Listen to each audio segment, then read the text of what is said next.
The late March wind moved through the stone steps of St. Helena, carrying the damp scent of rain and the sweetness of lilies already dying.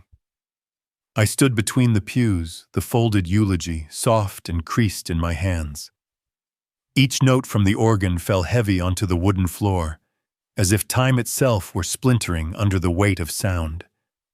They placed Emily's ashes on the altar, surrounded by white flowers no one remembered choosing. My daughter had always hated lilies. She said their perfume smelled like endings. Now she didn't have to imagine one. I meant to walk up to speak about her childhood, about the house on Maple Street she helped me paint, but Brian rose first. His suit was pressed too sharply, the kind worn for business, not grief. He took the microphone, his voice practiced, even polished. "We don't need to dwell on the past," he said. "It's time I take care of the family's future." The room shifted. Eyes turned. Even the candles seemed to lean toward him. From where I stood, I saw Mia, my granddaughter, sitting in the second row, clutching the little stuffed bear Emily had bought her on their last trip to the coast. Her small fingers tightened around it. She didn't cry. She only trembled.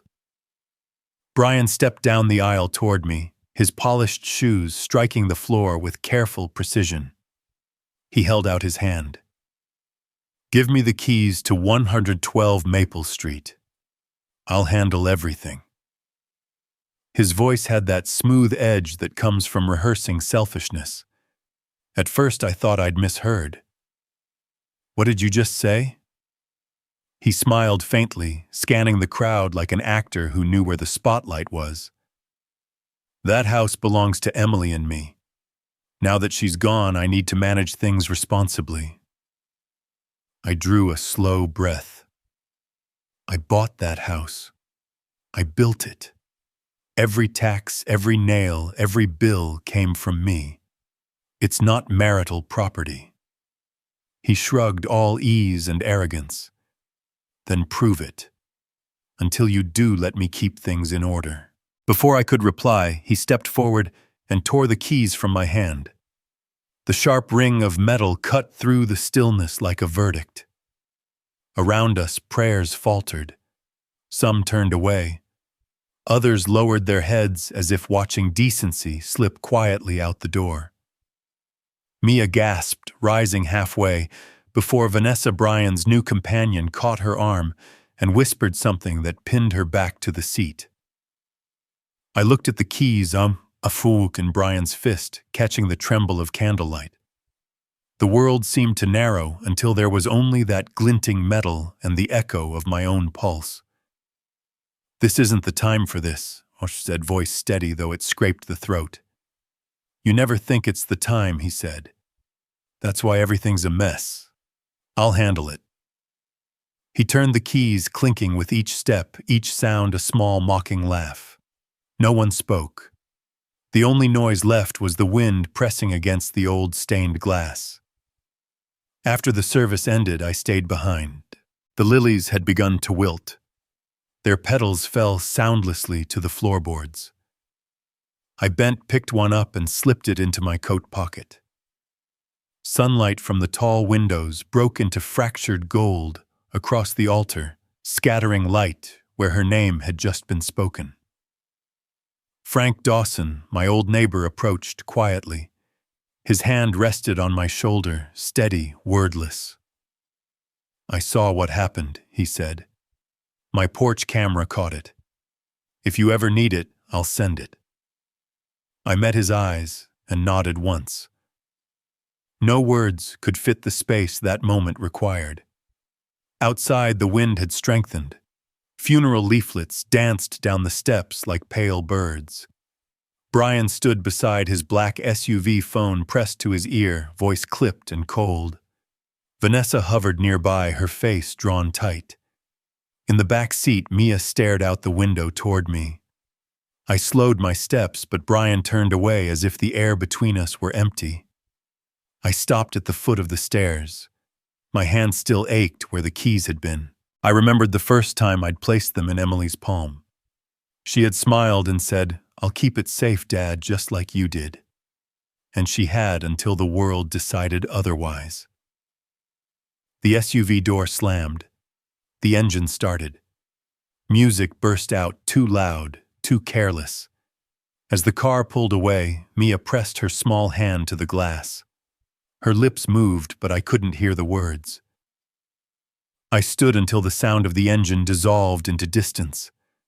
A white ribbon had come loose from the church door, spinning through the air until it landed at my feet. I bent, folded it carefully, and tucked it into my pocket beside the withered petal. On the steps of St. Helena, I looked down at my palm, still marked faintly by the weight of metal now gone. My voice barely rose above the wind. "You can take the keys, Brian," I murmured, "but you'll never open trust."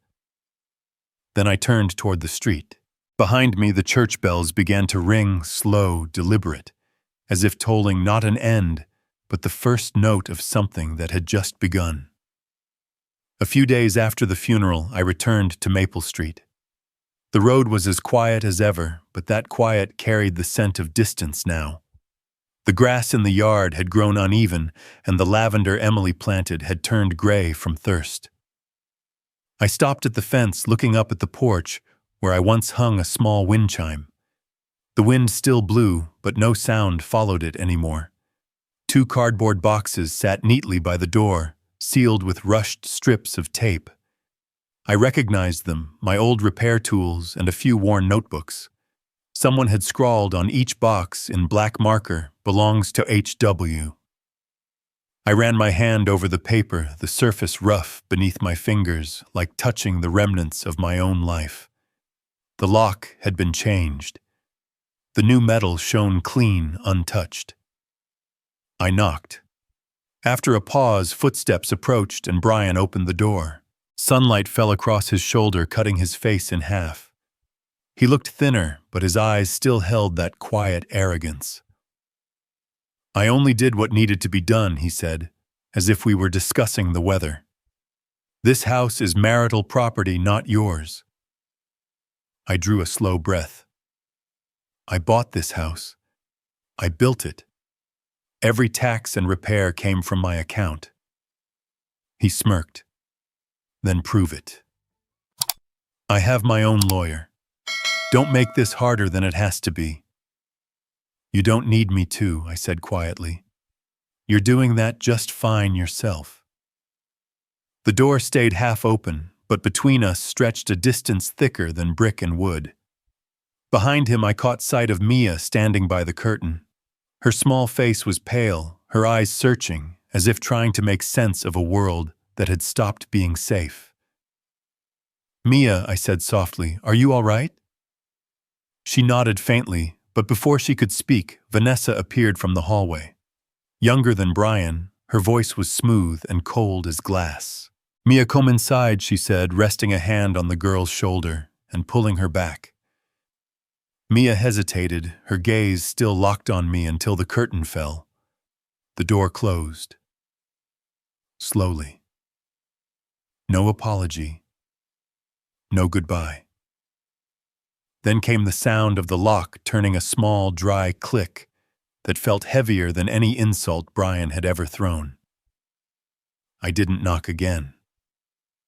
I bent down, peeled one of the notes off the box, and tucked it into my coat pocket. Across the street, Frank Dawson, my neighbor of 30 years, stood on his porch, coffee in hand, watching. When I turned, he walked over. I saw what he did, Frank said, his voice rough from age and quiet fury. "He changed the locks, and I saw him snatch your keys that day at the church." I looked toward his house. The small security camera still hung under his eave. "It's still working."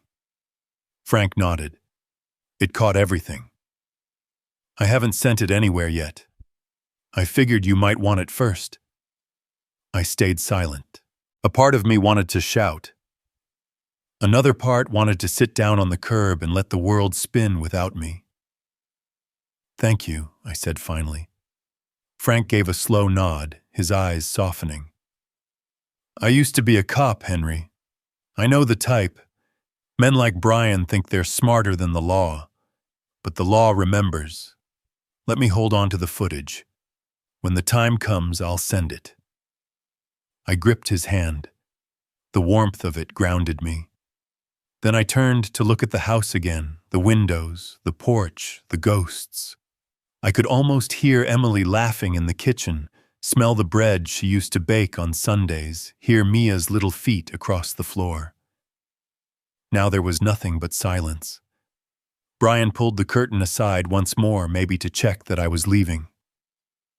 Our eyes met. His expression didn't waver. I didn't give him the satisfaction of a reaction. I bent down, lifted the boxes, and felt their weight settle into my arms, heavier than memory, heavier than loss. I walked along the sidewalk, the wind pushing against me. The air smelled of wet wood and smoke from somewhere unseen. With every step away from the house, something inside me hollowed out. But beneath that emptiness was something else, anger steady and deliberate. Not for the house itself, but for the way he had stripped it of meaning. At the corner, I turned back once. Frank was still there, lifting his hand in a quiet salute. I nodded in return. In the distance, Brian's SUV glinted under the sun. I knew he was watching, but I didn't look back again. Down the block stood the small cafe where Emily and I used to stop after long days of repairs. The sign was faded, the wood chipped, but the smell of coffee still drifted out, warm and familiar. I set the boxes beside the bench and sat. My hands ached from gripping cardboard too tightly. A little girl passed by, a backpack bouncing on her shoulders. She smiled at me without knowing why. I smiled back. Somehow it steadied me. I opened one of the boxes. On top was my old hammer, its handle worn smooth, its head dulled with years. At the bottom was Emily's graduation photo, the glass cracked down the middle. I brushed away the dust and placed it back carefully. The sun was lowering now, pouring gold across the window of the cafe. The light touched everything, boxes, hands, the picture of my daughter. And in that light, I felt something shift. I couldn't let it end here. This wasn't about property. It was about Emily, about Mia, about keeping a promise I never spoke aloud. No one would take what she left behind.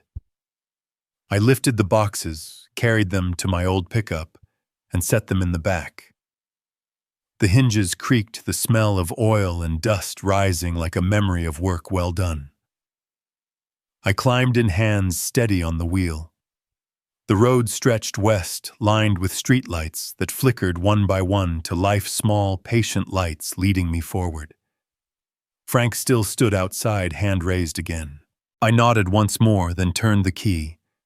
The engine coughed, then settled into its familiar hum. I drove slowly, the reflection of Maple Street shrinking in the rearview mirror. The trees leaned in the wind, and for a moment, in that silver flicker of glass, I saw Emily's face, smiling calm, as if to tell me there was still a road left to take. I drove toward the outskirts of Springfield, where the road narrowed as the city thinned behind me. On both sides stood old warehouses with faded paint and rusted signs, their letters missing, like forgotten names. Every time I passed this stretch, it felt as though time itself slowed down, reluctant to leave the place where so many lives had already slipped away. My storage unit sat at the end of the row next to an abandoned carpentry shop. The metal door groaned when I pulled it open, releasing the familiar scent of oil, old wood, and dust, the smell of a life spent working with my hands. I flipped the light switch. A weak yellow glow spilled over a row of metal cabinets lined against the wall.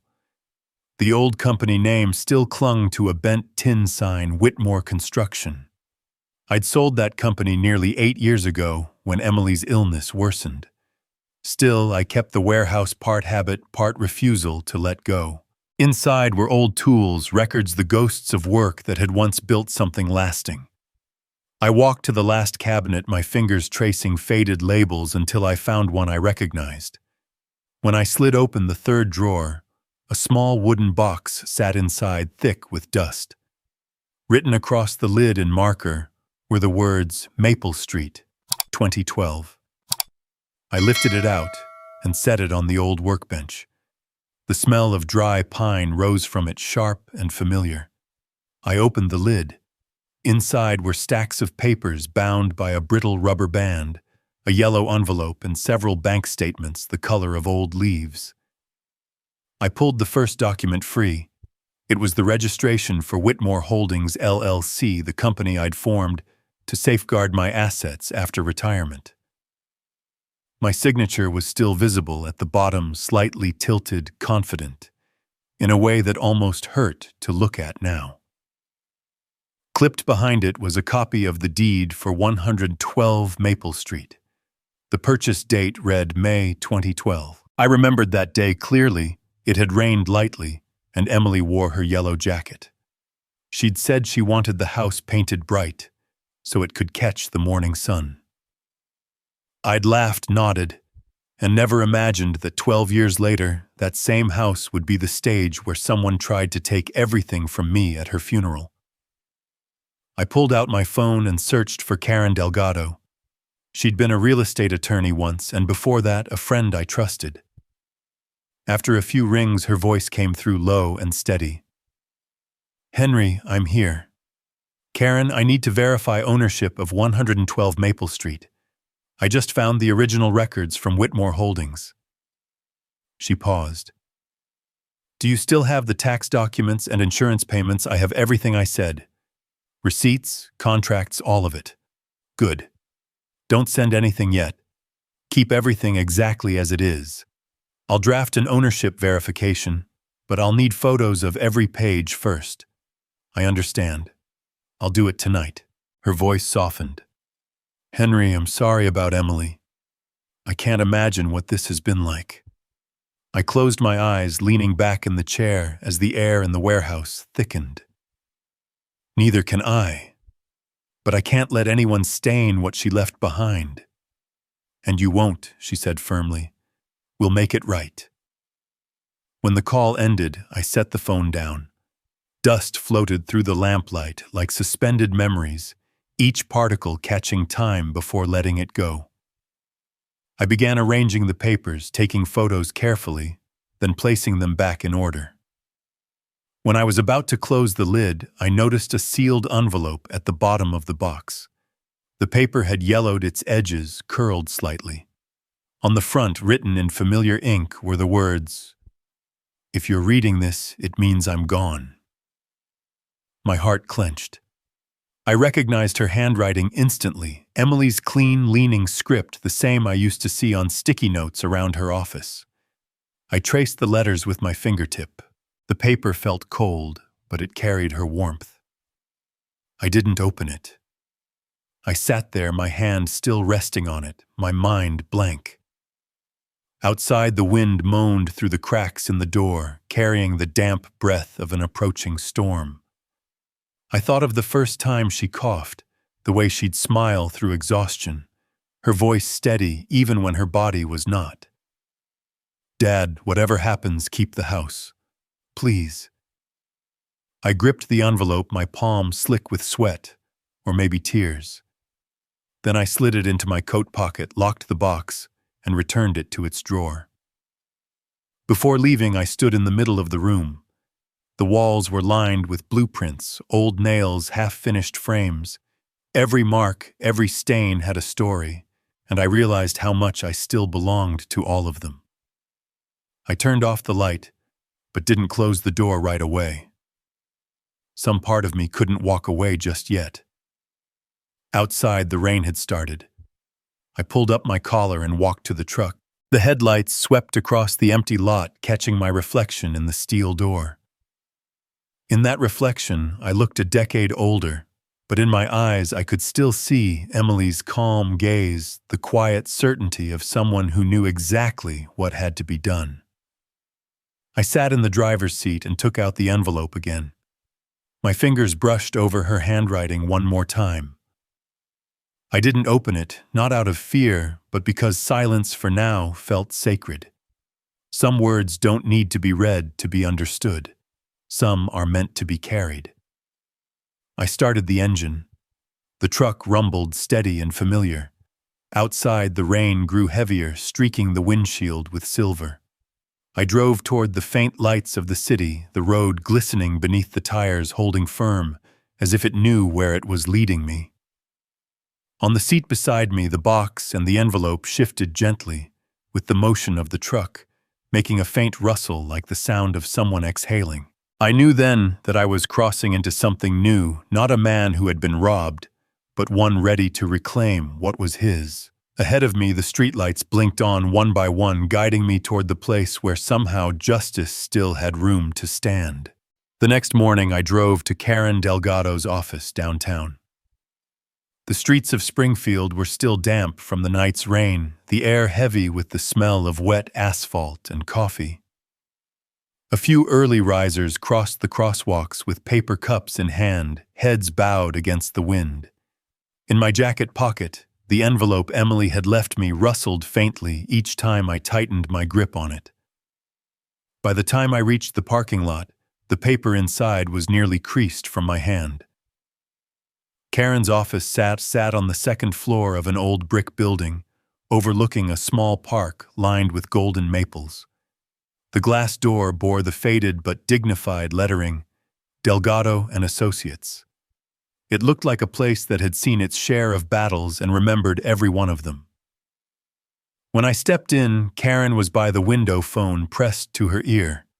She wore a white blouse, her hair tied back neatly, her voice firm as ever, calm but unyielding. When she saw me, she nodded, finished the call, and turned. "I take it you brought what we talked about last night," she said. I placed the envelope on her desk. She adjusted her glasses, studying the yellowed paper. Emily's handwriting. I'm certain. Karen took a paper knife from the drawer and carefully slit the seal. The sound was small, but it made my pulse quicken. Inside was a folded sheet, the ink still dark, the handwriting soft and deliberate. Emily's voice captured in strokes of blue. Karen read aloud, her tone slowing as the words settled between us. I transferred the house to Whitmore Holdings to protect it from debt. If Brian tries to claim it, find Karen. And don't let Mia grow up surrounded by lies. The room went still. I could hear the faint ticking of the clock on the wall. Light from the window cast a pale stripe across the desk. I said nothing. My eyes stayed on Emily's signature, the long, looping E, just as she'd written it in high school. Karen folded the letter gently and exhaled. Henry, if we can verify this handwriting and match your Whitmore Holdings documents with the tax and insurance records, you'll have a strong legal case. Very strong. I looked out the window. Below, a man walked his dog past the park fence. The animal stopped to sniff at a tree before moving on. My voice came out steady, quieter than I expected. I don't want revenge, Karen. I just want to restore my daughter's name. She built that house. It deserves to be remembered for her hands, not for someone else's greed. Karen was silent for a moment, then nodded slowly. I understand. That's why we'll do this carefully. She opened her laptop fingers, moving quickly across the keys. I'll contact First Jefferson Bank, where you and Emily held your accounts. We'll need verification that the property taxes and home insurance payments came directly from you. If they did, that's proof enough. Ownership remains under Whitmore Holdings. I handed her the folder I'd brought. She flipped through it, scanning each page with the focus of someone who's seen too many stories begin in paperwork. Her expression softened. You've kept everything immaculate. Down to the last receipt. I gave a faint smile. I don't know if that's good fortune or just an occupational habit. I used to tell my workers that every house starts with documents, not bricks. She dialed a number, her tone shifting into that sharp, professional rhythm I remembered from her courtroom days. This is Karen Delgado. Could I speak with Mark Jefferson, branch manager? Yes, regarding a verification request for Whitmore Holdings LLC registration number 5427. I need confirmation on property tax and maintenance payments between 2012 and 2022. I sat quietly listening to her side of the conversation. Each yes she spoke struck something in me, an old, cautious hope. After a pause, she nodded once, then looked over. He's checking. The silence that followed was thick but steady. My eyes drifted to the framed painting on the wall, a pier stretching into gray Oregon water, still and reflective. Emily once said she wanted to photograph a scene like that after she got better. The painting looked now like a promise waiting for her return. Karen spoke again into the phone. Thank you, Mark. I'll follow up with a written request, but tell me those renovation and maintenance payments, whose account were they drawn from? Another pause. Then she nodded. Understood. That's very helpful. She ended the call, leaned back, and met my eyes.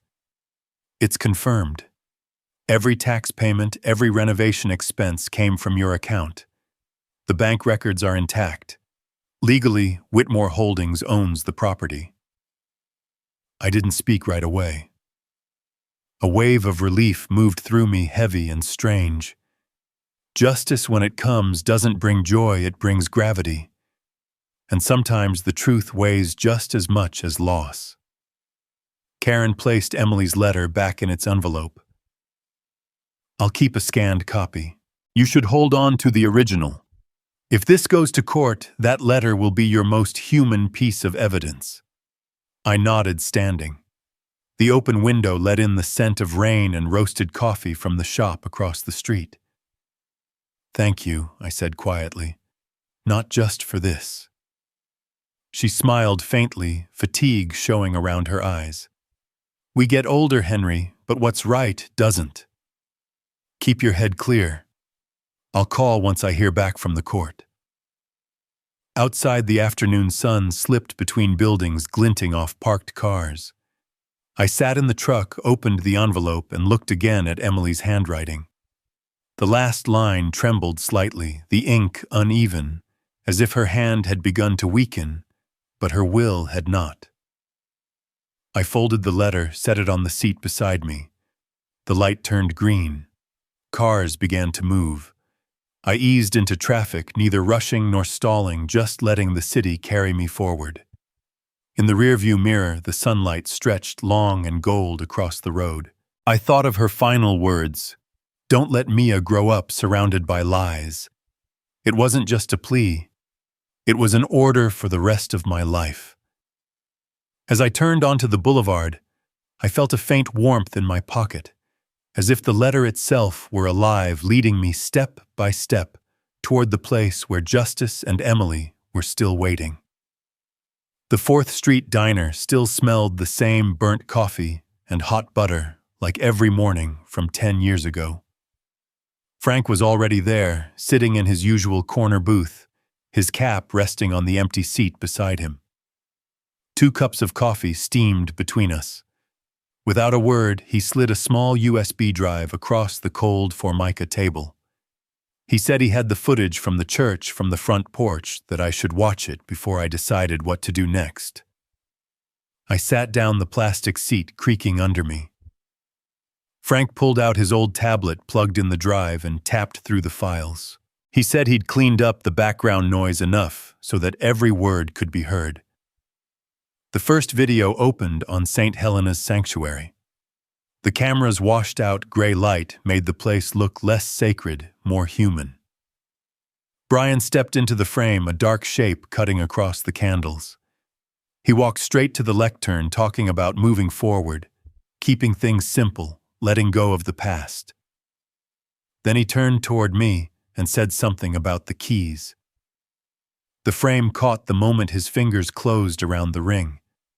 The faint chime of metal carried through, followed by his voice, "You won't be needing these." Somewhere behind the camera, a woman gasped, soft but sharp enough to pierce. In the frame, my shoulders didn't move. They just stiffened like wood-bearing weight. Frank switched to the second clip, the porch footage. The camera set up from across the street showed 2 cardboard boxes on the planks, the porch swing still a new lock shining in the afternoon sun. The door opened just enough to frame Brian. His voice came through clear enough: marital property, new beginnings, moving forward. Then the door closed clean, final. The click of the lock struck like a period at the end of a long sentence. Frank paused the video. He said that under Oregon law, changing locks to deny access to a person with ownership or lawful possession, without a court order or due process, constituted an illegal lockout. The video didn't prove ownership, but it was evidence of an act no judge would be able to ignore. I told him I hadn't realized how the truth could fit inside a single frame. I meant to thank him, but the words came out rough and brief. He just nodded, the kind of nod that comes from a man who's heard too many cuffs click around guilty wrists. He said there was one more thing I should know.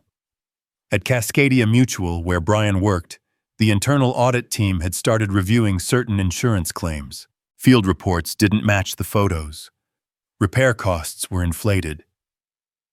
Nothing criminal yet, but enough to get his access suspended.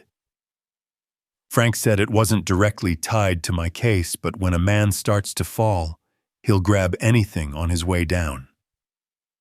I felt the old builder in me stir the part that knows how to steady what's collapsing. I asked Frank to send the raw file to Karen and keep backups. He said he already had 2 on his home drive, 1 mailed to his nephew in Corvallis, and a copy in the cloud, just in case. I stepped outside and called Karen.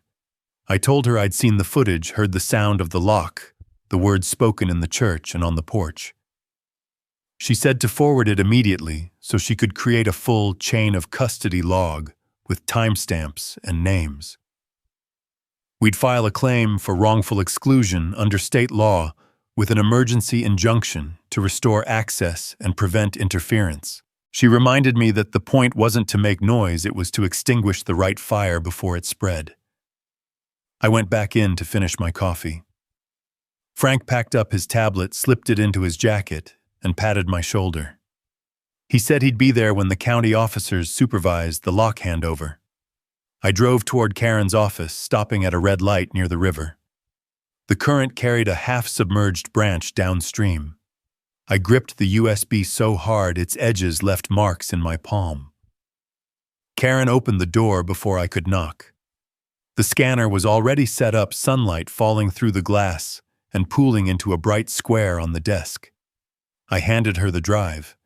She plugged it in and replayed the clips.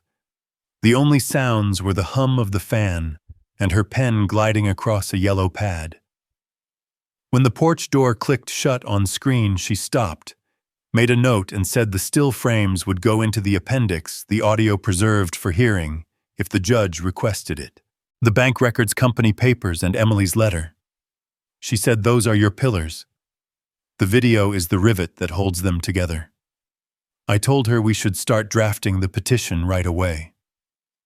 Karen said the framework was already in place, we just needed to fasten the evidence where it belonged. She opened the template and read aloud the words, crisp and deliberate.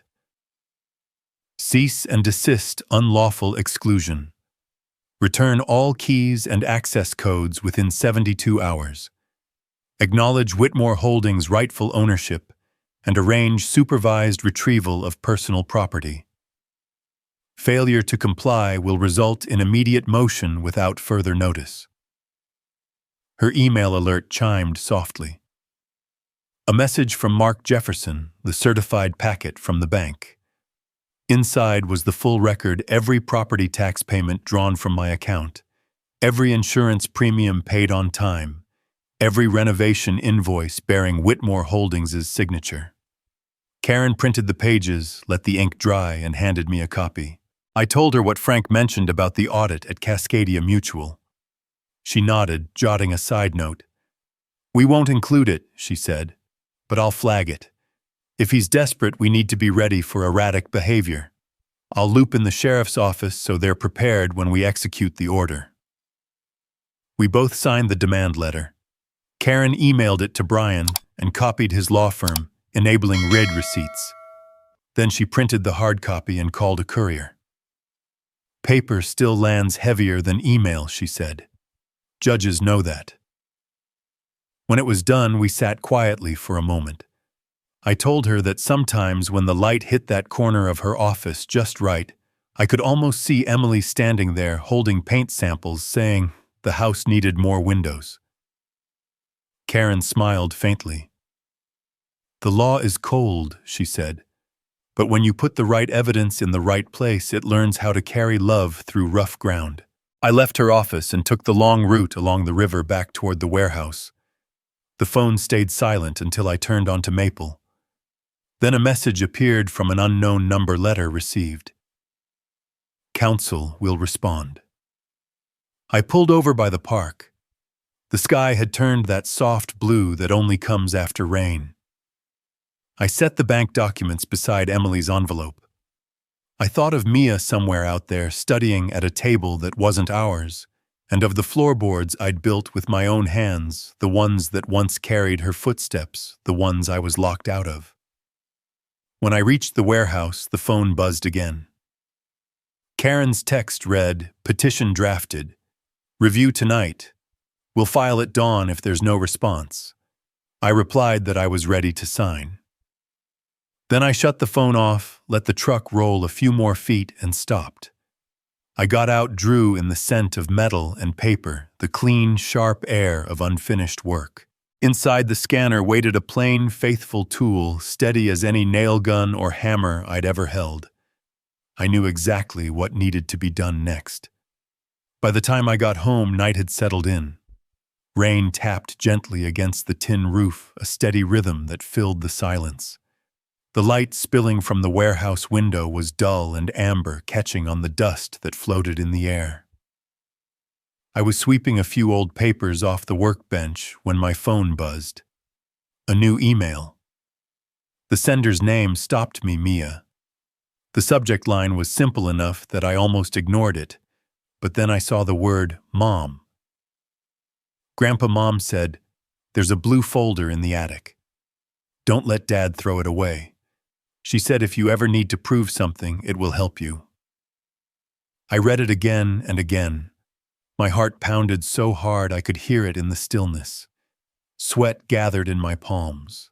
Emily had mentioned the attic once right before she went into the hospital, but I'd thought she was just talking about clearing out old boxes. Now Mia's words felt like a thin thread stretching across time, binding us together, through loss, through silence. I forwarded the email to Karen with a short message. "We need to verify and request an order to preserve evidence." She called within 10 minutes. Her voice was calm but quick. "Henry, I'll file first thing in the morning. If Brian changed the locks, we'll need law enforcement with us. Don't go there alone." I nodded, though she couldn't see me. "Thank you, Karen. I can't let Mia down."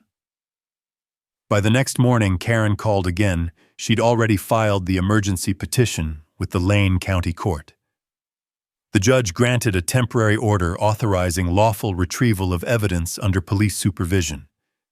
We agreed to meet at a parking lot near the house later that afternoon. When I arrived, a patrol car was waiting. 2 officers stood beside it, steady and professional. Karen held the court order in her hand, heavy paper, a red seal pressed deep into its surface. We walked toward the house on Maple Street. The place felt both familiar and foreign, like stepping into a version of myself I hadn't seen in years. The grass was overgrown, the upstairs window cracked open. The curtain that Emily had sewn still hung there, faded, but still hers. The front door opened. Brian appeared wearing a gray shirt, his expression flat. Behind him, Vanessa crossed her arms, her stance wary. When Brian saw Karen and the officers, his face hardened. Karen spoke evenly. "Mr. Foster, under today's court order, we're authorized to retrieve a document belonging to Whitmore Holdings, LLC. The described item is a blue folder possibly containing financial and legal records. Brian gave a dry laugh. You're kidding. This house is my property. You can't just— The officer stepped forward, firm but polite. Mr. Foster, this warrant allows us to enter and recover the evidence. You may observe, but you will not interfere. Brian's jaw tightened. He turned away without another word. Vanessa pulled the curtain closed, her face drawn tight. I followed Karen inside. The air smelled of dust and detergent. Each step on the wooden floor echoed with the ghosts of laughter and arguments of the years that had built this house. The picture frames were gone, but the nail holes still marked where they once hung. We climbed the pull-down ladder to the attic. The air was cold and stale, thick with dust. The beam of Karen's flashlight swept across boxes, quilts, forgotten winters. Do you remember where she whispered? I nodded toward the corner by the vent, the place where Emily used to store the holiday decorations. I pushed aside a few bins and saw a hint of blue peeking out from beneath a cloth cover. I pulled it free. Dust coated my palms.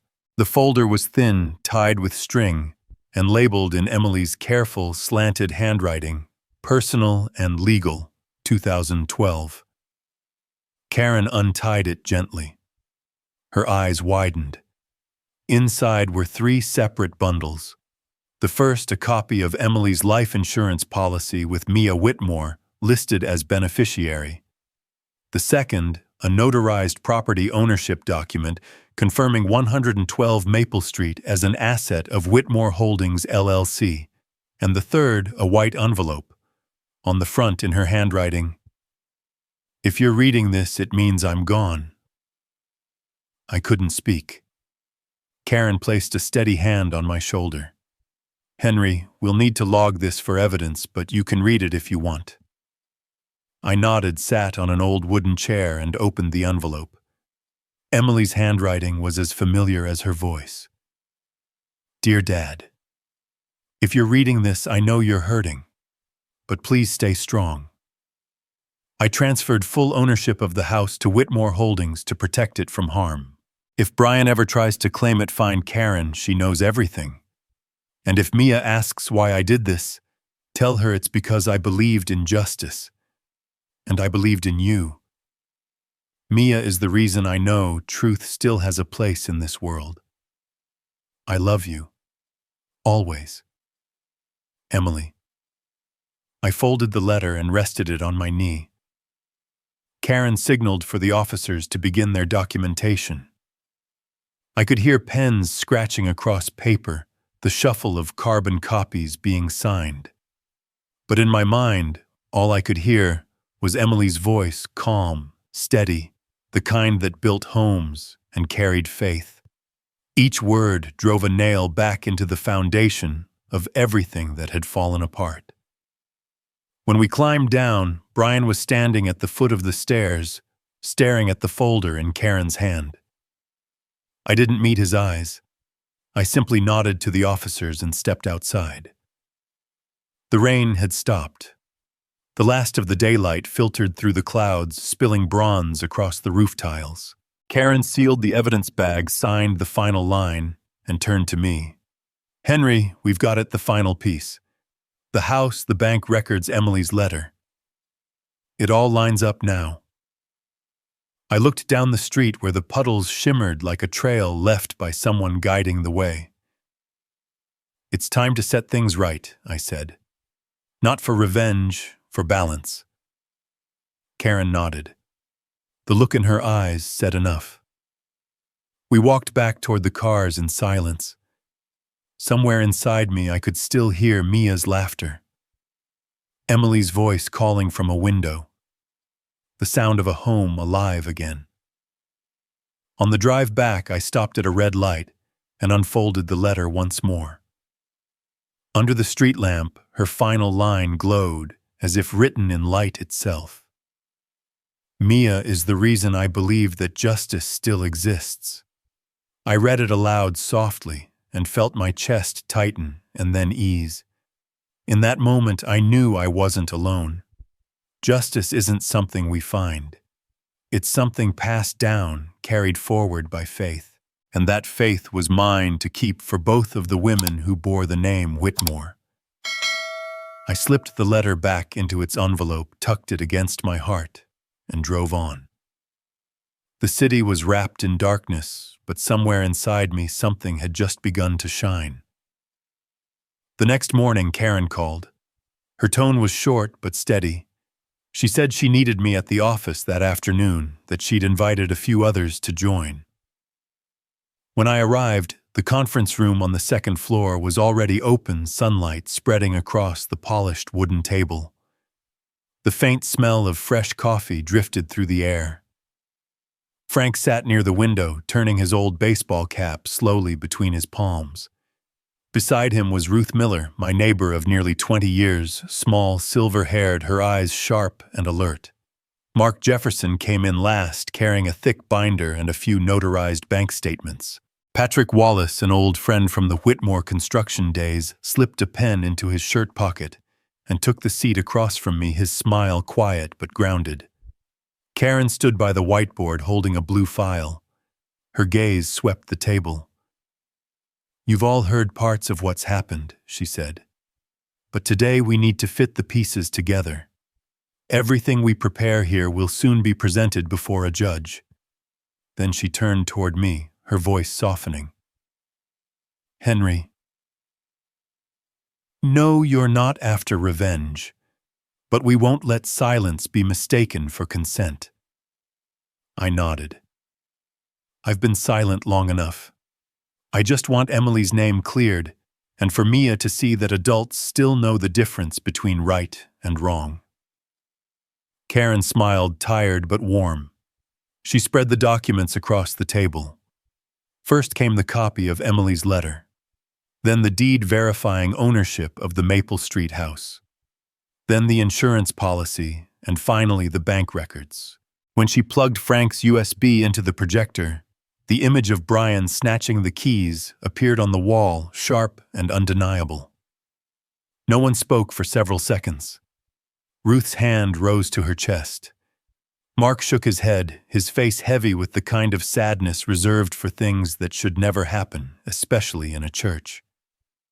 Frank's voice broke the silence, rough and low. "I thought I'd seen enough people betray each other in this life. But watching that, in a sacred place, that's different." Karen shut off the projector and set the USB aside. "We have everything we need for the hearing," she said. "But I'm proposing one more step. Before we file the full case, I want a meeting, not to negotiate, to make him face the truth." Frank frowned. "And how do you plan to get him to show up? He could ignore it. Or worse, cause a scene." Karen's voice stayed calm. "I'll send an official notice from my office. The subject will read as a property rights and ownership review with Whitmore Holdings present. He'll come if he thinks he still has leverage." Patrick leaned back, resting his arm on the chair. After a moment of thought, he spoke, his voice gravelly but firm.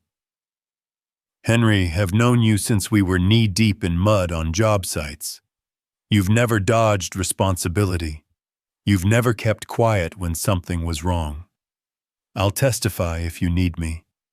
If he can't respect you, let the law teach him how." The room went still. I looked at Patrick, remembering the first houses we built together, back when every nail still felt like a promise. "Thank you, Pat," I said quietly. Ruth spoke next, her voice gentle but unwavering. "If needed, I'll testify too. I saw what happened that day. I heard his voice. I saw how you stood there. I know who truly kept that house alive." Karen jotted quick notes. Civil witnesses, she said, would strengthen the case. Then she turned to Mark, who had been silent until now. Mark opened his folder, sliding out a sheet stamped in red.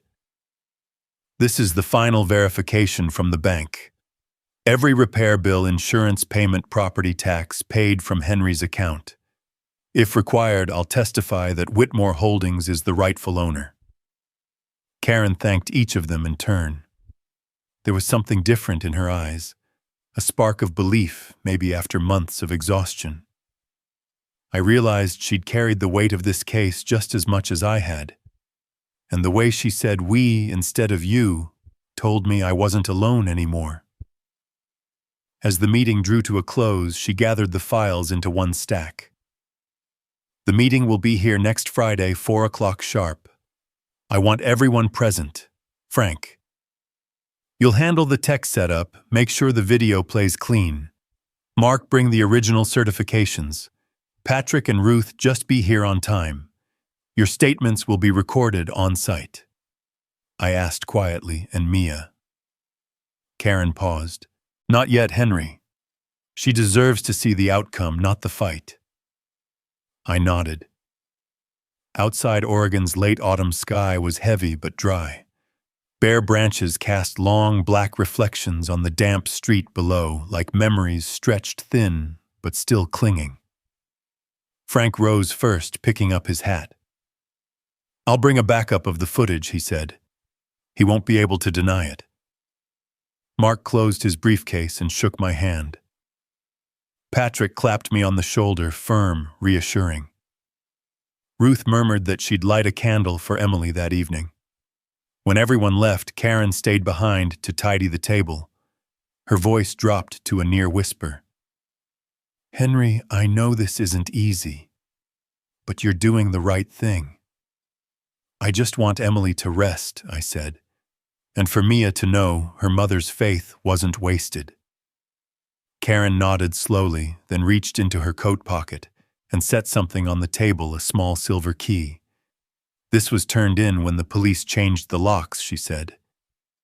"I've kept it safe. After next Friday, I think you'll want it back." I picked it up. The metal was cool, familiar, the weight of a past I thought I'd lost. "I'll keep it," I said, "until justice is fully closed." Karen smiled. "Then be ready. This Friday will open the door the way it should have never been closed." When I stepped outside, the evening had darkened. The air smelled of wet leaves. I stood for a moment on the sidewalk, looking down the line of streetlights glowing one after another. In my mind, I could see Emily smiling from a window, Mia beside her. Maybe I thought things were finally finding their way back into place. And this time I wasn't going to let anyone take them away again. The conference room at Delgado Law was cold that morning. A long oak table sat in the center chairs, arranged in a half circle. I arrived early, set my folder down, and tried to steady my breathing. Frank sat by the projector outlet, his old baseball cap resting upside down on his knee. Ruth chose the seat nearest the door, fingers laced tightly together. Patrick leaned back with casual posture, but sharp eyes. Mark came in carrying a thick briefcase, the red seal on his certifications catching a glint of light at the paper's edge. Karen entered last, her gaze calm and precise, the look of someone who knows every nail she's hammered is still holding. Brian showed up 5 minutes late. Vanessa trailed him, the faint trace of her perfume failing to hide her irritation. When the door clicked shut, the air in the room seemed to contract, like the floorboards had drawn in a breath. Mia arrived with Karen clutching a lined notebook to her chest. She gave me a quick glance, 1 second, no words, and sat beside Ruth. In that moment, I understood exactly why this meeting mattered. It wasn't about winning. It was about restoring order to something that had been broken. Karen called the meeting to order, her voice even and deliberate. She said this was a review of ownership evidence attended by witnesses and a banking representative to clarify the record before the court proceeding. When she finished, she nodded toward Frank. The lights dimmed. The white wall came alive with the gray, grainy image of St. Helena's Church. The sanctity of the place looked strangely human through the lens of a cheap camera. I watched myself stand smoothing a folded page. Then Brian entered the frame from the left, a shadow slicing across the candlelight. His voice, tinny through the church mic, spoke of the future, of moving forward, of leaving the past behind. Then came the moment, his hand closing over the ring of keys. The soft, metallic chime landed like a seal. Someone in the back gasped. My shoulders in the video didn't move. They just bore it steady as lumber under weight. The scene shifted to the porch. 2 cardboard boxes sat on the wooden planks. The swing hung motionless. The door cracked open. Brian filled the frame. The words, marital property, new beginning, move forward, filtered through the porch mic like raindrops on glass. Then the door shut with a decisive twist. The latch struck the frame, a punctuation mark without mercy. Frank paused the video. In the half-light, no one spoke. Vanessa withdrew her hand from the chair arm as if it had burned. Brian leaned back, a crooked smile fixed on his face like a flimsy mask. He said the footage proved nothing, that grief makes people overreact, that everyone had been emotional that day. Karen turned the lights back on. Her tone didn't change. "If you think the footage has no value," she said, "then let's look at the rest." She opened a clear binder and arranged the documents in a perfect line on the table, each sheet aligned like a carpenter's plumb line. "These are property tax receipts, year by year," she said. "All paid from Whitmore Holdings. These are insurance statements, city maintenance fees, and renovation invoices, all drawn from the same business account." Brian folded his arms, pretending boredom. But each sheet Karen slid across the table landed with the quiet weight of a beam locking into place. Vanessa's composure flickered. Her lip trembled just slightly. Then Karen lifted a plastic sleeve containing the notarized deed transfer. "This," she said, "is the legal transfer of full ownership executed by Emily before her illness. She moved the property under Whitmore Holdings LLC to protect it for her daughter. It bears her signature, notarization, and registry code." She placed it down. The plastic brushed the wood softly. Finally, she held up a folded envelope. "This is Emily's letter written a week before she was hospitalized," she said. "I won't read it all, only the parts that matter." Her voice lowered. She read steady and clear. "If you're reading this, it means I'm gone. The house belongs to Whitmore Holdings. I trust my father to keep justice for Mia and to protect the truth from being twisted." Karen folded the letter and slid it toward me. The paper felt warm in my hands, as if it still carried Emily's pulse. The silence that followed wasn't cold anymore. Brian broke it first. He said old documents and a dead woman's letter didn't make me the owner. His smile stumbled at the edge of the table. Mark stood, the sound of his chair barely audible. He laid 2 fingers on the stack of papers like a craftsman testing the flatness of his work. "I'm the branch manager at First Jefferson Bank," he said. "I personally verified every transaction, taxes, insurance repairs, contractor payments. All funds came from the account of Henry Whitmore. The legal owner of record is Whitmore Holdings, LLC." The last word dropped like a brick set into foundation. Color drained from Brian's face. Vanessa looked down, tracing the hem of her skirt. Frank exhaled. Patrick gave a small nod like a builder seeing a beam fit perfectly into place. Ruth touched my arm, light but steady, an anchor more than comfort. Karen gathered the documents, neatly stacking them in order for court submission. "This isn't about humiliation," she said. "It's about sparing the court the burden of debating what's already clear. Mr. Foster, you can cooperate, return the keys, access codes, and arrange a supervised re-entry, or you can contest it at the hearing." Brian shoved his chair back. The scrape against the floor was sharp and ugly. "This isn't over," he said. Karen didn't flinch. "Then we'll see you in court," she replied, "where witnesses won't just be neighbors but officers of the state." The door closed behind him and Vanessa. The latch clicked once, then quiet. The room exhaled again. Karen handed me the letter. "Keep this," she said. Mia stood last.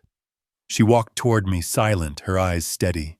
In them was pride, and something like a promise, the kind only children know how to keep. I rested my hand on her shoulder and nodded. We stepped into the hallway. The light out there was softer, as if the room behind us had kept all its sharp edges. The sound of shoes faded down the corridor until it was just me, Mia, and Karen. At the far end, the glass doors opened to the street where the rain had stopped, and maple leaves clung wet to the pavement. Karen said she'd send the schedule for the judge's office tomorrow, and one last letter inviting voluntary surrender. She told me to keep my phone on, to move carefully but steadily. I nodded. Everything was built. All that was left was to tighten the bolts. We stepped outside. The air was cool and clean. Cars moved rhythmically down the street, ordinary, as if no one had ever stolen a set of keys inside a church. I rested my hand on Mia's shoulder, feeling her bones firm beneath my palm, stronger than I remembered. And then we walked down the steps together, ready for whatever came next. The courtroom at the Lane County Courthouse gleamed, a sterile white footsteps echoing evenly across the polished tile. Karen walked ahead of me, her case file pressed firmly to her chest. I followed a few steps behind, slow and steady, ignoring the faces on either side, people waiting for their own hearings, glancing up for a moment, then away. The air smelled faintly of stale coffee and old paper, a mix both dull and heavy. Brian appeared at the end of the hall, his shirt-wrinkled eyes fixed on the floor. Vanessa trailed behind him, her face bare, phone in hand, but unopened. When the clerk called our case, Brian looked up with a thin, forced smile that stretched like a fraying thread. I only nodded, saying nothing. We entered the courtroom. Judge Grace Holloway was already seated, mid-50s, hair streaked gray and tied back neatly. Her expression was calm, the kind that comes from years of watching people destroy each other over things that once meant love. She motioned for everyone to sit. Her voice was low, even deliberate. Karen rose first. She began outlining the case with the cadence of someone measuring each step on solid ground. She spoke of the funeral, of the video showing Brian taking the keys of the changed locks and the barred entry to 112 Maple Street. She described the tax records, the Whitmore Holdings documents, and Emily's letter. Each exhibit landed on the table like a brick, restoring the foundation. Brian gave a dry laugh when she paused. His voice cracked as he spoke. "I'll countersue. He forged documents, built a fake company to steal my wife's property. This is a setup." Karen didn't flinch. "Mr. Foster," she said evenly, "you cannot sue the lawful owner. The property was purchased, registered, and maintained under Whitmore Holdings, LLC 12 years before your marriage. Changing locks and excluding a legal owner constitutes an illegal lockout under Oregon law.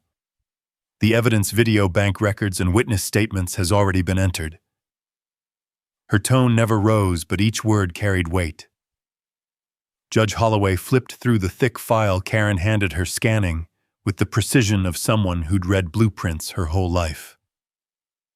She stopped at the ownership certificate, read a few lines, and looked up. "Mr. Foster," she asked, "do you have any evidence of joint ownership or financial contribution?" Brian hesitated, then spoke like a stone tossed into still water. "It was my wife's house. I have the right to live there." "Marital rights," she replied, "are not the same as property rights, particularly when the asset belongs to a separate legal entity." She closed the file. Her voice stayed measured. "The court has reviewed all submitted evidence, including the video footage. The act of changing locks and excluding the owner from the premises constitutes a violation. Therefore, The court orders Mr. Foster to vacate the property at 112 Maple Street within 30 days. During that period, you are prohibited from altering, damaging, or removing any part of the property. Furthermore, to ensure stability, minor Mia Foster will temporarily reside with her grandfather until the guardianship review is complete. Her last word hung in the air. No one moved. Then Brian slammed his palm against the table, the sound sharp and hollow. You can't take everything from me, and I took care of Emily until the end. Now he gets to play the hero. It's all a lie. Karen didn't answer. She simply closed her folder and lowered her gaze, the calm of someone who knew the storm had already spent itself. Judge Holloway met Brian's glare without emotion. The court doesn't weigh feelings, she said quietly. It weighs evidence. This hearing is concluded. The gavel struck once clean and final. Vanessa stood silent and stepped away. Brian reached for her arm, but she pulled back sharply. Her face was blank like an erased page. The door shut behind her with a small metallic sound that echoed like the closing of a chapter. Brian slumped forward, elbows on knees, his hands covering his face. He said nothing more. I looked at him briefly, not with anger, not even pity, just the stillness that comes when a storm passes and the house is still standing. Karen gathered the files and spoke softly. The sheriff's department will supervise the transfer. You can now return to Maple Street legally. I nodded. Not happy, not triumphant. Just lighter, as if a fine layer of dust had finally been blown off the surface of my life. Outside, sunlight broke through the clouds, warm after the night's rain. Patrick and Frank were waiting on the courthouse steps. Patrick didn't ask anything, he just looked at me. Frank gave a faint smile, his hands tucked into his jacket pockets. It's done, I said simply. The three of us stood in silence as the breeze swept down the concrete corridor, carrying the faint scent of damp wood and cement. Patrick said quietly, "The frame's up, now it's time to lay the floor." I knew he wasn't talking about the house. Karen came out last, closing the glass door behind her. Sunlight caught on the frame, flashing across her eyes. She said she'd file the notice with the court, notify housing services of the 30-day deadline. Then she smiled, faint but certain. Go home, Henry. They've heard you now. We left the courthouse together. The streets of Springfield were quiet, the maples still wet from rain. I walked slowly, feeling the ground solid beneath every step, a feeling I hadn't known in years. In my head, Emily's voice rose like a breath of wind. Dad, don't let them take what's yours. I smiled. For the first time since the funeral, it wasn't a forced one. And when the sunlight touched the distant roofs of Maple Street, I knew this time I was finally walking the right way. A week later, the Springfield Gazette ran the story on its front page. The headline stretched across the paper like a quiet beam of light. Retired father wins illegal lockout case against son-in-law. I read slowly, each word passing through me like a season. The photo showed me leaving the courthouse beside Karen's sunlight, soft across the steps, my face turned slightly away, still and unreadable. Below the article, hundreds of comments, most saying justice still existed, that sometimes silence spoke louder than shouting. I didn't read them all. I stopped at one line from a stranger. This man didn't fight to reclaim his house. He fought to reclaim his dignity. Frank printed the article and pinned it to the bulletin board at the 4th Street Diner. Patrick stopped by later, pointed at the photo, and smiled.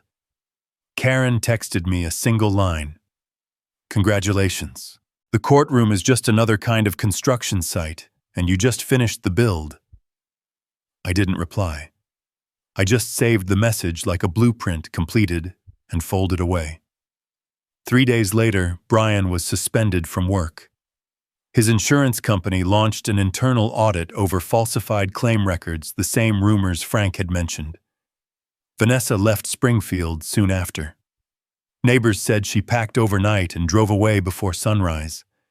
I felt no satisfaction. That part of me was gone the way a strong wind passes through and leaves only still air behind. The morning Mia and I returned to Maple Street, a patrol car followed us. A young officer stood at the porch, clipboard in hand, reading from the list of items to verify. The door opened with the key Karen had kept safe. When the lock turned, the sound filled my chest like an exhale I'd been holding for months. The house was intact, but it no longer smelled like us. The air was dry wood and dust, the faint chill of rooms that once held laughter. Mia stepped in first. She walked through the hallway, running her fingers along the wall where Emily had taped her school drawings. I stayed in the doorway, looking at the furniture, each thing still in its place, yet missing something only the bereaved could name. Emily's armchair was still by the window, the fabric worn thin, the armrest faintly stained with old paint from the day we fixed the roof. I rested my hand there, feeling the ridge of hardened paint, as if warmth could cling to what memory had already sealed. The officers finished their inspection, took photos, logged notes, confirmed nothing was missing or altered. One of them said they'd send the report to the court within 3 days. When they left, I turned the key. The latch clicked softly, so soft I could almost hear my own heartbeat inside it. Mia sat on the stairs, knees drawn up, eyes on the rusted swing outside where her mother used to read in the afternoons. Her voice was barely a whisper. "Grandpa, was Mom ever mad at me?" I sat beside her, hand on her shoulder. "Your mom never stayed angry at anyone," I said. "She only got sad when people forgot how to be kind." Mia nodded.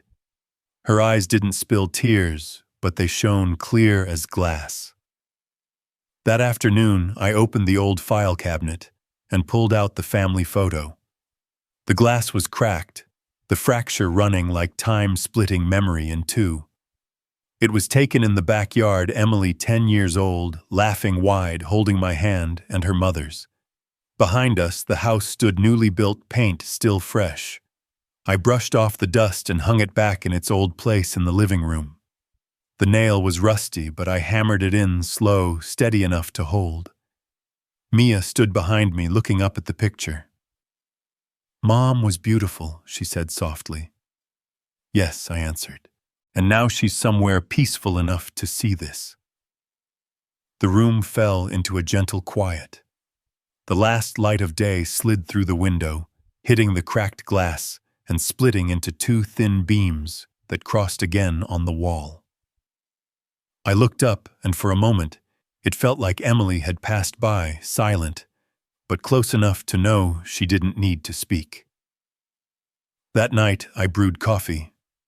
The sound of water dripping through the filter was an old rhythm, one that belonged to slower years.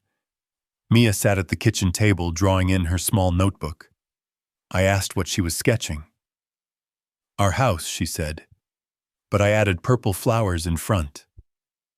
"Mom said she loved lavender when she was little." I smiled. "Then we'll plant them again.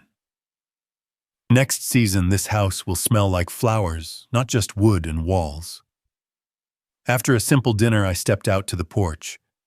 April in Oregon was cool and damp, the sky threatening rain, but still holding faint stars. The street was quiet, except for crickets in the distance. I looked at the wooden fence, each board I had nailed myself, now chipped and gray. 12 years ago, I built it for Emily to give her a space of her own. Now it stood like a boundary between memory and the present. Inside, Mia had turned on soft piano music, the melody slow and warm. I leaned against the wall and closed my eyes. The music and the wind blended into something that felt almost whole again.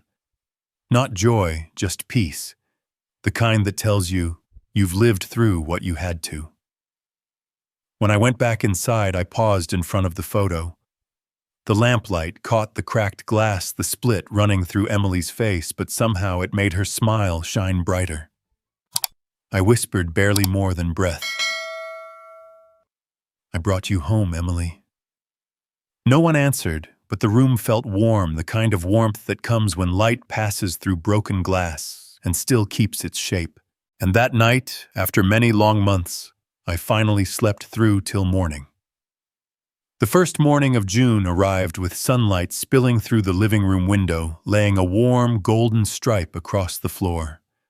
I opened the door and stepped onto the porch, drawing a long breath. The faint scent of new paint still lingered in the air, blending with the lavender from the garden out front. Over the past 3 months, we had repainted the entire house. Every board, every frame, every window pane seemed to wake from a long sleep. Mia said the house felt brighter now, not because of the paint, but because the air inside had changed. I didn't argue. Children often understand things adults overlook. My mornings begin differently now, with the sound of sparrows flapping on the eaves and the trickle of water through the sprinkler lines. Mia loves lavender, so we planted 2 long rows along the walkway. When the wind blows, the purple blooms bend in one direction, soft and light, like the breath of someone who has gone but never really left. Some mornings I stand on the steps, watching the color spread through the sun, and it feels as if Emily is still here, just busy somewhere else, not gone. Karen came one hot afternoon carrying a folder and a lemon pie Ruth had sent. We sat in the kitchen, the fan turning slow, the air faintly smelling of pine and varnish. She opened the folder and said the scholarship had been approved. The Emily Whitmore Foundation, she read, her voice quiet but deliberate, as if she wanted each word to sink into the air. It'll support high school students who want to study architecture. There'll be young people carrying her name into new buildings. I didn't speak. I looked out the window where sunlight glimmered across the lavender rows. Something in me eased like a knot finally loosened. I realized I had found a way for my daughter's memory, not just to stay, but to move forward. Frank and Ruth stopped by that evening.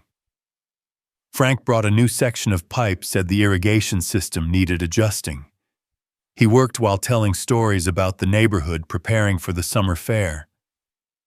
Ruth placed a basket of apple turnovers on the table and said the neighbors thought the street had felt calmer since I came back. I smiled, half believing her. But as I listened, I understood that life was rebuilding itself in quiet, steady ways. Patrick visited a few days later, carrying a set of blueprints for a community housing project his team was leading. The lines and sketches brought back old memories, my years at Whitmore construction evenings, when Emily and I would sit for hours discussing roof angles and the color of brick under the late sun. Patrick asked if I'd be willing to consult on the project. We need someone who understands balance between material and people. I know you never lost that sense. I nodded without hesitation. Since then, I've spent most days at the site guiding the younger crew through framing, leveling, and foundation work. They call me the careful old man, but they still listen. Each evening when I come home, Mia has dinner ready, sometimes chicken soup, sometimes grilled sandwiches.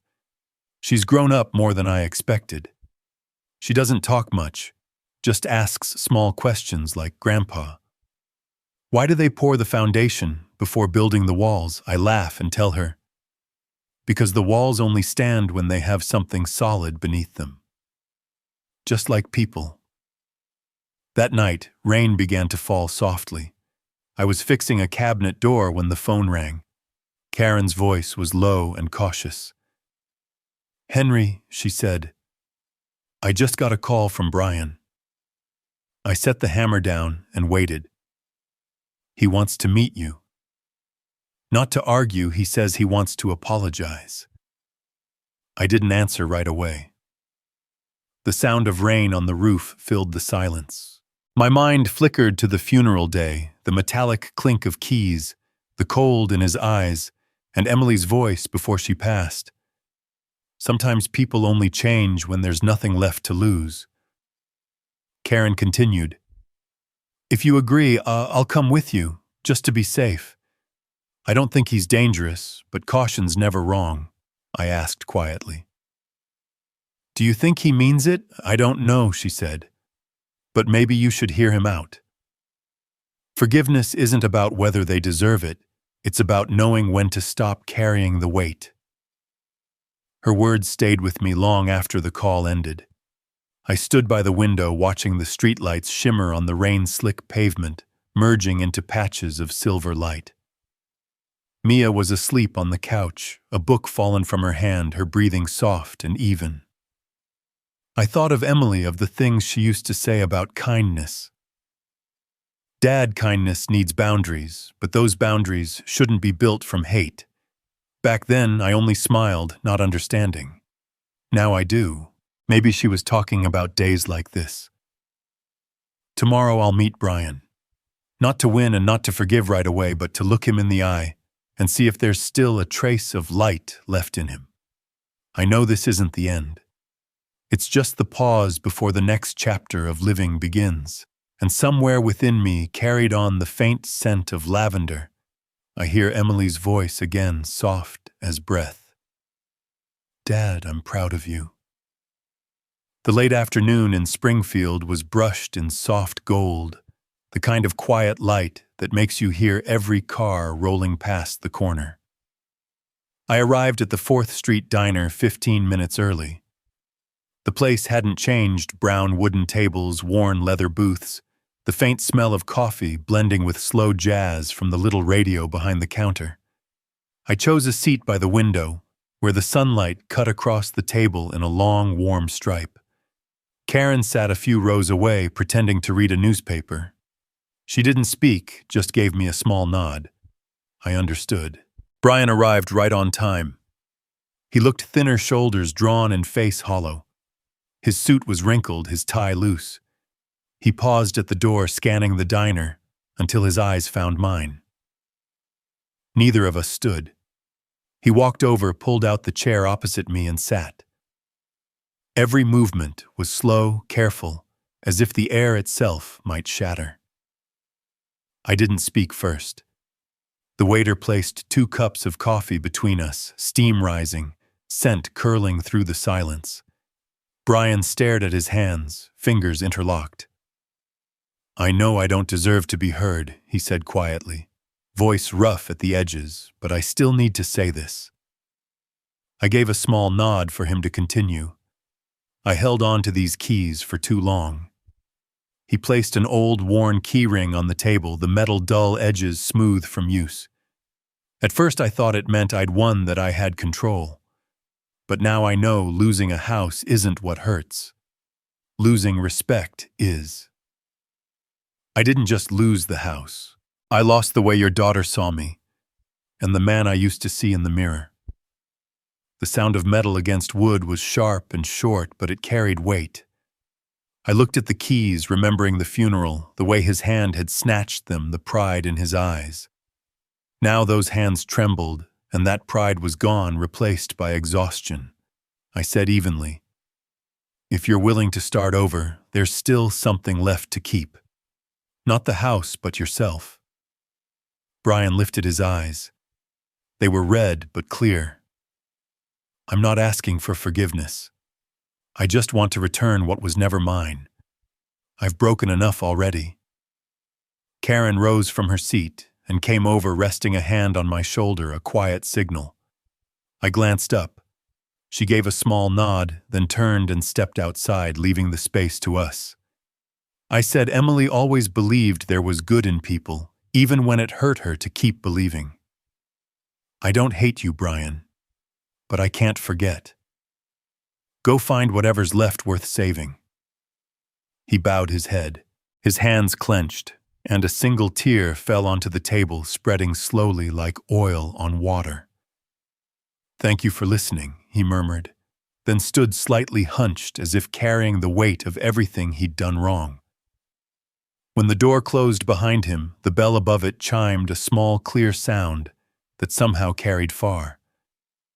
I looked down at the keys, still lying on the table untouched. Karen returned, sitting across from me again. "You're going to keep them?" she asked. "I think they should stay here for a while," I said.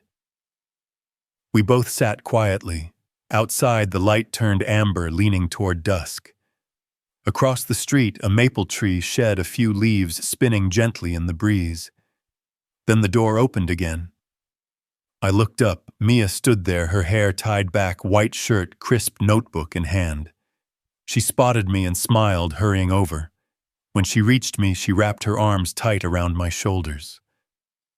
"Grandpa," she whispered, "I saw the keys." I nodded. "Someone just brought them back." She looked at me, eyes bright, no trace of the fear I'd seen in her at the funeral. "Mom would be proud," she said. "Because you didn't just get the house back, you kept the good part of yourself." I squeezed her shoulder gently. "Your mom once said a real home belongs to the one brave enough to protect it. Not with locks, but with courage." Mia leaned her head against me. Karen said softly that she'd go start the car.